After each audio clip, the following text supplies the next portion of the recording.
I'm in 2 Samuel chapter 12 tonight, verse number 1. The Lord sent Nathan unto David. He came unto him and said unto him, there were two men in one city, the one rich, the other poor. The rich man had exceeding many flocks and herds. But the poor man had nothing save one little ewe lamb, which he had brought and nourished up, and it grew up together with him. And with his children it did eat of his own meat, and drank of his own cup, and lay in his bosom, and was unto him as a daughter. And there came a traveler unto the rich man, and he spared to take of his own flock and of his own herd, to dress for the wayfaring man that was coming to him, but took the poor man's lamb, and dressed it for the man that was come to him. Not going to be long tonight, just a few minutes. It's sad that the worst moment of David's life is as well known as the best day of his life. Right. That David and Bathsheba is as big a story as David and Goliath. Right. His greatest defeat is told as often as his greatest victory. And it's harsh to be judged by the worst moment of your life.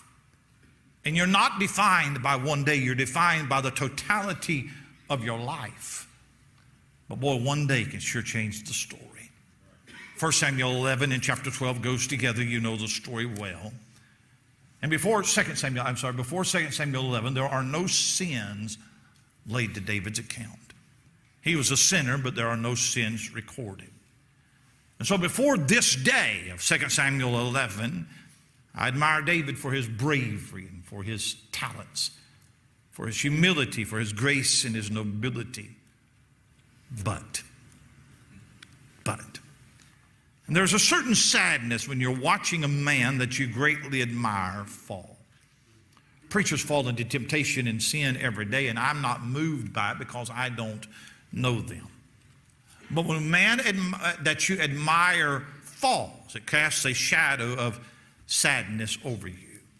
I would not be surprised to read 2 Samuel 11 in the life of Jacob or Esau or one of the sons of Eli.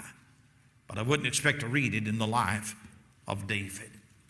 And as much as I wish that this chapter had never been written, David would wish that the chapter could be erased even much more. Right. It is the one incident in his life that he would live to regret more than any other. It is the sin that caused him more heartbreak than any other sin. It is the darkest day of David's life. And the story in chapter 11 and 12 are told in 6 movements. I'll give them to you very quickly, and then I'm moving to my text. But chapter 11, verse 1 through 3, I'll not read it, but sin is conceived. David did not fall into sin. He walked into it with his eyes wide open. He didn't sin ignorantly. It is not an accident. He sinned because he wanted to. And I think that we need to be careful that we don't make sin a mistake, that we don't make sin an accident. Right. It is not something done to us. It's a mistake, but it's not an accident. Right. David very deliberately committed adultery with another man's wife. It was something he'd been considering for a very long time. Right. The thought begins there on that rooftop on the palace. It ends up in the bedroom. But that sin was conceived in his heart many years earlier. Right. Sin is conceived. And verse number 4, sin is committed. You know the story. David sees Bathsheba on the rooftop, and he uses his powers and brings her to himself. And her husband is away to battle, and he seduces her. He sleeps with her, and David never dreamed that he would do what he did. If you'd have told him the day before, the Friday before, that you're going to become an adulterer, you're going to become a murderer, David would have said, never me. If you would have told him how horrible his sin was going to be, the consequences, the fallout of it, he'd have said, that'll never happen to me. But in a moment, he does something that he never dreamed that he would ever do. Right. There's a man in the Bible, his name is Hazael. Hazael was a king of Syria, and Elisha the prophet came to him one day and told him that you're going to commit some awful crimes against Israel. And when he told him that, Hazael rose up in protest, and he said, what is thy servant, a dog, that I should do this great thing. Who do you think I am? Why do you think so badly of me to think that I would do such wicked things? But he did not know the propensity to evil in his own heart. We had better understand that there is in our heart the bent to commit the vilest sins imaginable. In verse 5 through 27, the rest of the chapter, there is sin covered. And the cover-up is always, if not always as bad, if not worse, than the crime. He has his one night with Bathsheba. She becomes pregnant, and David has a choice. You either confess the sin or you cover the sin. Bathsheba is married to this man Uriah, who was actually a loyal servant of David. He is away on the battlefield, and so begins the second act. And David brings him home and tries to get him to go in and spend time with his wife, and he refuses to do that. My brethren are on the battlefield. How can I do that? He even gets him drunk, but Uriah has more honor drunk than David does sober. I don't know that Uriah is aware that he's being set up, but he refuses to visit his wife, and so is convicting to David that he will not go in to his wife. And so David has to put him on the front lines of the battlefield. It is basically a suicide mission. And in my estimation, what David did to Uriah is even worse than what he did to Bathsheba. What he did to Bathsheba was a hot-blooded sin. What he did to Uriah was a cold-blooded sin covered. Then we come to chapter 12, and in verse 1 through 6, we have sin confronted. Some 6 to 9 months have passed. Bathsheba is carrying the child. Uriah is dead. David has not confessed. And so God sends a prophet to David to confront him. Nathan is the man. He's fearless and he's bold, and he tells a parable, and it's intended to convict David, but David wanted to convict somebody else. What David does is he passes judgment on a fictional man without realizing that he's passing judgment on himself. Right. And when Nathan pointed his finger at him and said, "David, thou art the man," it was like holding up a mirror to his face so he could see how dirty he really was. David's committed, he's actually violated 4 commands. Thou shalt not covet. Thou shalt not commit adultery. Thou shalt not bear false witness. Thou shalt not kill. Sin is confronted. Then we get to verse 7 through verse number 12. Sin is chastened. David says in this parable that the man that steals this lamb ought to pay 4-fold, not knowing that he is declaring his own sentence. And for the rest of his life, David would experience one tragedy after another because of one moment of passion. His home life becomes one of the most dysfunctional in all of the Bible. He has more tragedy from his own children than any man that I know in the Word of God. The baby dies. A stepsister is raped. A brother murders a brother. A son rebels against him and overthrows him from the throne in Jerusalem. Then we have verse number 13. Finally, sin is confessed. 6 words. David comes clean. I have sinned against the Lord. He knew that he was the man. He knew that he had been had. There was no place to run now. And so David breaks down. He confesses that he had sinned. Out of this whole saga, there are 3 psalms that are written: Psalm 32, Psalm 38, and Psalm 51. That's the story. I want to back up tonight for just a minute, and I want to come back to this parable that Nathan gives to David. Nathan confronts David about his sin, and he tells him a parable, and he intends for David to see himself in the story. 2 men, one rich and one poor. The rich man, he has flocks, he has money, he has things, he has everything that he can ask for, and the poor man has nothing but one little ewe lamb. But though the rich man had more immaterial wealth than the poor man has more by way of character than the rich man. Right. While the rich man could use his authority and power over men, the poor man had limitations. And the character of both men come out one night when a traveler passes through, and he stops at the door of the rich man. It does not say, but it is implied that the traveler has asked the rich man for food, and while that would have been no problem for the rich man is selfish and he is greedy, he is stingy. He could have easily spared one of his flocks, one of his lambs to dress and to eat. But instead, what he does is he sneaks over in the night to the poor man's barn and he steals his one single little ewe lamb. He kills it, he dresses it, and he gives it to the traveler. David hears the story. He is incensed at the rich man. How cold-hearted would you have to be to use your wealth, to use your power, to go over there, to take that one man's little lamb, which the Bible makes a case that he loved very, very much, and kill it instead of killing one of your many lambs that you had to spare? Right. And David is so bothered by this story that he says the rich man must die. The law would actually say restitution, but David goes even beyond the law. He must die. Now, when you think about it, the characters are obvious. David is the rich man with many wives and anything that he could ask for. Uriah, he's the poor man. He has one wife, Bathsheba, whom he loves very much. And what David has done is exactly what this rich man has done. He has taken Uriah's one wife when he had many wives already, and the poor man in this story has better character than the rich man. Uriah has better character than David. There's another character in the story in verse 4. That's the traveler. Now, Nathan doesn't give him a name. He just calls him the traveler. And here's what I want you to think about for just a minute. That before the traveler came along, the rich man had no desire for the poor man's lamb. He could have taken his lamb any time that he wanted to, but he never wanted to. He never had any need to. And when he did take it, he didn't take it for himself. He took it for the traveler.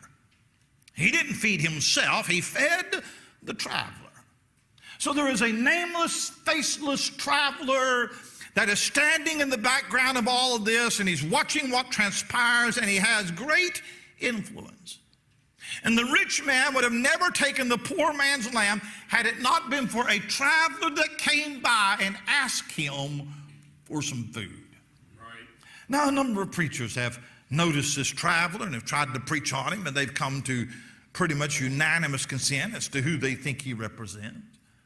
I believe I could go three different ways tonight on this traveler, but I'm going to just settle on one tonight. I just want to talk to you about that traveler and who I believe he represents. I believe that that traveler represents Satan. You know, the oldest book in the Bible is the book of Job, and it presents Satan as a traveler. Do you remember that? Go to the book of Job with me, if you would. Job chapter number 1. We'll look at it. In Job chapter 1, look at verse number 6. There was a day when the sons of God came to present themselves before the Lord, and Satan came also among them. And the Lord said unto Satan, Whence comest thou? Then Satan answered the Lord and said, From going to and fro on the earth, and from walking up and down in it. Look at chapter 2. Chapter 2 and verse number 1. Again, there was a day when the sons of God came to present themselves before the Lord, and Satan came also among them to present himself before the Lord. And the Lord said unto Satan, From whence comest thou? And Satan answered the Lord and said, From going to and fro on the earth, and from walking up and down. What an interesting picture. That the devil is making his rounds. He's wandering through the earth, and he's looking to see if he can destroy somebody's life. By the way, he is still roaming the earth. He has his demons doing his work, looking for a weak point to attack. And he tempts you to do things that may not satisfy you, but it would satisfy him. And I remind you that the rich man didn't kill the poor man's lamb for himself. He did it for the traveler. The only person that got any satisfaction out of this parable is the traveler. And when the traveler got what he wanted, he didn't stick around to help the rich man with the fallout. As soon as he got what he wanted, he didn't say for the judgment and the humiliation and the shame. Satan is there with David in the temptation, but he's not there with David in the funeral of his little baby. Satan traveled with you to the workplace tomorrow, and he'll entice you to lie and cheat and listen to dirty talk at the work. He's going to travel with you kids tomorrow to school, and he's going to tempt you to cheat and make friends with that carnal goat at school and hide your testimony. And he may even travel with you to home tonight, help you get in a fight with your wife and argue with the kids and watch some dirty show on TV, put on some Satan-inspired music. He'll travel on down the road. He'll find somebody with a weakness or somebody with an addiction, and he'll tell them, if you just have one more drink, I'll let you quit. Just one more drug, just one more, and I'll leave you alone. I'll go away. I'll never bother you again. But I'm going to tell you something right now. He's not going to stick around for the mess that he makes. He's not going to be there to help you pick up the broken pieces when you invite the traveler into your home. Satan is a traveler. He travels to churches all over the place to see if he can get them to water down their doctrine and change their style of worship. And travels from church to church, and he sows seeds of discord and sowing disunity and trying to corrupt the youth. And here's what he'll do. He'll stay long enough to gloat over the ruin, and then he'll travel to the next church and try to repeat his dirty work there. And Satan is out to take away everything in your life that is valuable to you and everything that you worked for and every blessing that God has ever given you. The traveler comes to steal that away. Here on the Gulf Coast, we have two birds that very much dislike each other. One of them is the brown pelican, and the other is the seagull. There is a certain kind of seagull here on the coast that is called a laughing gull. And it's called a laughing gull because it sounds like it is laughing, like a ha, ha, ha. That's the call. And it sounds, so they call it a laughing gull. Now, the pelican is a better fisher than the gull. And so the pelican will dive and catch fish, and when he catches fish, he usually catches it sideways, and he can't swallow the fish that way. So what he has to do is he has to get up on the bridge or on shore somewhere, and he will throw that fish up in the air and try to catch it long way so he can finally swallow that fish. And the seagull will stand by and watch, and he'll wait. And when that pelican throws that fish up in the air, he'll swoop in and he'll try to catch that fish, try to steal it. So the pelican does all of the work, and the seagull steals the fruit of his labor. And I want to tell you tonight that Satan will let you do all of the work of building a life and building a home and trying to raise your children and having a good testimony. And when you've done all the work, he'll sweep in and he'll try to take it away from you. And if he succeeds, he'll go away laughing. In fact, did you know that when Satan comes by, it may not be even you that he's after, but he wants to use you to get to somebody else. Right. The real victim in this story is that little lamb. The traveler came, and the little lamb is slaughtered because the traveler enticed the rich man to steal it away from him. And you better be warned tonight that the traveler may use you to hurt somebody else. Hurts the poor man, because the Bible makes a case in verse number 3 that he loved this little lamb like his own children. Now that's really odd, but it's just telling you that the poor man really loved this lamb, and this rich man really hurt him. That lamb is slaughtered, and that rich man doesn't get hurt, but he sure does hurt other people. Right. So David listens to the traveler. He entertains the traveler. He says, I'm going to serve this traveler just this one time. And Bathsheba got hurt. And Uriah got hurt. And Amnon got hurt. And Absalom got hurt. Right. The baby dies. A daughter's violated. One's murdered. Another's murdered. And what David did, it didn't kill him, but it sure did hurt a whole lot of other people. Right. That's what the Bible says in 1 Peter 5 and verse 8. Be sober, be vigilant. Because your adversary, the devil, as a roaring lion, walketh about, seeking whom he may devour. Be sober. Be serious-minded. Get serious about life and living for Jesus. And don't treat your Christianity as a game, on and then off, and not really serious about convictions and standards and holy living and a principled life. There is an adversary out there that is out to destroy you. So don't be swept away by the temptation. Be sober. Then the verse says, be vigilant. If I go out at night, especially in a crowded place, I've got eyes in the back of my head. I'm watching. I think it's a dangerous world. So be alert and be on watch. Be sober and be vigilant. And then he says, your adversary, the devil. Your adversary, the devil, he hates every one of you. You young people, you grow up in a church in a good home, and you are vulnerable to the attacks of Satan when you're facing peer pressure, when you're developing your own convictions, and when you become interested in the opposite sex, when you're trying to decide which career path that you're going to take. All of those are doors of opportunity for Satan to sneak up on you and to launch his most vicious attacks. Preacher, I know what I'll do. I'll swing over here with a rotten grapevine, and I'll squirt a water pistol in his eye, and I'll give him a black eye. How foolish that is. The devil knows you better than you know yourself. He knows exactly what temptation to put in front of you. He is walking about seeking whom he may devour. He knows the weakness of your flesh where you think that you are strong. He knows when to attack. He knows what sin to dangle in front of you.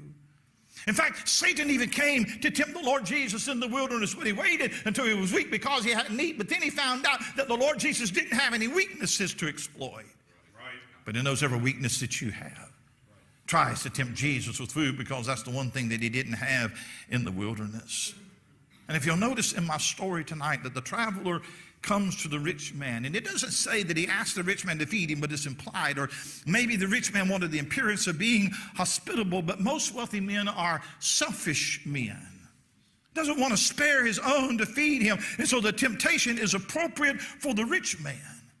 And by the way, in chapter number 11, in the chapter prior, the story begins in verse number 1 with, at a time when kings go forth to battle. You know where David should have been? He should have been on the battlefield leading his troops, but for some reason, he has stayed behind. And there's a lot of preaching made out to make out of David being right or wrong and not being where he should have been. And I don't know how much to make of it, but I don't think that the traveler would have come to him while he was on the battlefield. The traveler came to him when he was where he should not have been. He came to him with a temptation that would not have been temptation had he been doing what he should have been doing all along. And here's a man that is after God's own heart. He's a wise king. He's a mighty warrior. He's the sweet psalmist of Israel. And David knew how to worship, and David knew how to war. And there wasn't a nation, there wasn't a giant that was too big for David. And his 40-year reign as the king over Israel is one of conquest and victories. But the traveler came. And the battle that he could not win was the battle within himself.